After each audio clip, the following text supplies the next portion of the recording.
Hello అండి అందరికీ. మేమైతే మా పక్క విలేజ్లో మ్యారేజ్కి వచ్చి ఇక్కడ ఉండే చిన్న వాటర్ ఫాల్స్కి అయితే వచ్చాము. ఇక్కడైతే వాటర్ ఫ్లో కొద్దిగా తక్కువగా ఉండడంతో అంత అందంగా అయితే కనిపించట్లేదు. వర్షాకాలంలో అయితే ఈ వాటర్ ఫాల్స్ అనేది చాలా అందంగా అయితే ఉంటుంది. వాటర్ ఫ్లో కూడా చాలా ఎక్కువగానే ఉంటుంది. ఇప్పటికీ కూడాను చాలా బాగానే కనిపిస్తుంది. ఫ్రెండ్స్, ఇక్కడైతే గిల్లతీగ కాయలు అయితే కింద పడ్డాయి. ఒకసారి వాటినైతే నేను పగలు కొట్టేసి లోపలుండే పిక్కనైతే చూపిస్తాను. వీటిని వచ్చేసరికి మా గిరిజన ఏరియాల్లో అయితే మెడిసిన్గా అయితే ఉపయోగిస్తారు. వీటిని ఆఫ్రికాలో అయితే సాంప్రదాయ వైద్యంగా అయితే ఉపయోగిస్తారు. అందువల్ల ఆఫ్రికాలో అయితే ఆఫ్రికన్ డ్రీమ్ హెర్బ్ అని చెప్పేసి పిలుస్తూ ఉంటారు. వీటి ఉపయోగాల గురించి తెలుసుకోవాలనుకుంటే గూగుల్లో యాంటాడా రిడి అని చెప్పేసి టైప్ చేసి వాటి గురించి అయితే తెలుసుకోండి. ఇదిగోండి, ఈ పిక్కలు అయితే ఇలా ఉంటాయి అన్నమాట. ఇవి చాలా స్ట్రాంగ్గా అయితే ఉంటాయి.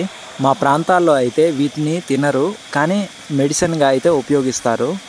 ఇప్పుడైతే ఇలాంటి సీడ్స్ అనేవి చాలా తక్కువగా ఉంటాయి, రేర్గా కూడా ఉంటాయి అన్నమాట. ఎక్కడో ఒక ప్రదేశంలో అయితే ఉంటాయి.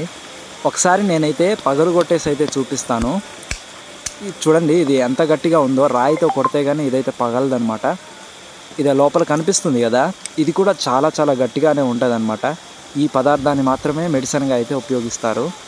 చూడండి, చాలా గట్టిగా ఉంది. దీన్ని కూడా ఒకసారి రాయితో అయితే పగలు కొడదాము.